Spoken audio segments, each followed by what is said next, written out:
সিপাহীজলা জিলা পরিষদে ৫ নং আসনে বিজেপি মনোনীত প্রার্থী সুমিত্রা দাসের সমর্থনে বিজেপি ডোর টু ডোর জনসম্পর্ক অভিযান ও মিছিল অনুষ্ঠিত হয় মঙ্গলবার সকাল ৮টা থেকে সকাল ১০টা ৩০ পর্যন্ত।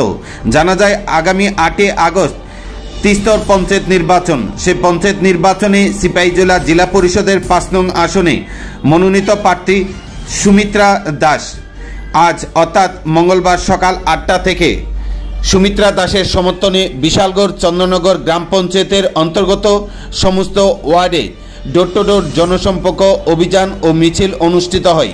এই দিনের এই ডোর টু ডোর জনসম্পর্ক ও অভিযানে উপস্থিত ছিলেন গোলাঘাটি বিজেপি মণ্ডলের সহসভাপতি নারায়ণ দেবনাথ।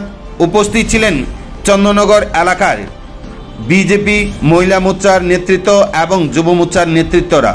আগামী ৮ আগস্ট সিপাহীজলা জিলা পরিষদ নির্বাচনে ৫ নং আসনে বিজেপি মনোনীত প্রার্থী সুমিত্রা দাসকে পদ্মফুল চিহ্নে ভোট দিয়ে জয়যুক্ত করার লক্ষ্যে এই দিনের এই মিছিল ও ডোর টু ডোর জনসম্পর্ক অভিযান করা হয়।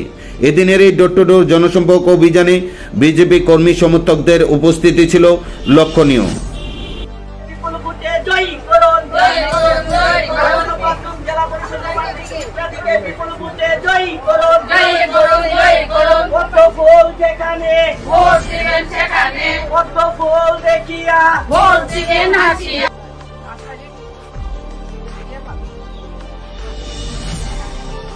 বান্ধবীর মতন লাগে নি আগাও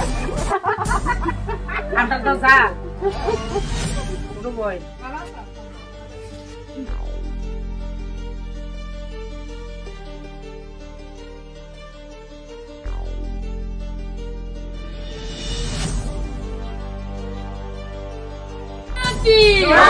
বলো বলো ভারত মাতা কি বন্দে মাতরম বন্দে মাতরম বিজেপি জিন্দাবাদ বিজেপি জিন্দাবাদ জেলা পরিষদের সমিতিকে বিপুল ভোটে জয় করুন জয় করুন জয় করুন জেলা পরিষদের সমিতিকে বিপুল ভোটে জয় করুন জয় করুন জয় করুন সমিতিকে ভোট দেন পদ্মফুলে ছাপ দেন আরে সমিতিকে ভোট দেন পদ্মফুলে ছাপ দেন পদ্মফুলে ছাপ দেন সমিতিকে ভোট দেন পদ্মফুলে ছাপ দেন সমিতিকে ভোট দেন আরে বিজেপি কে ভোট দেন পদ্মফুলে ছাপ দেন আরে বিজেপি কে ভোট দেন পদ্মফুলে ছাপ দেন আরে আমরা কারা বিজেপি আমরা কারা বিজেপি সামনে কারা বিজেপি সামনে কারা বিজেপি চতুর্দিকে বিজেপি চতুর্দিকে বিজেপি দিকে দিকে বিজেপি আরে দিকে দিকে বিজেপি।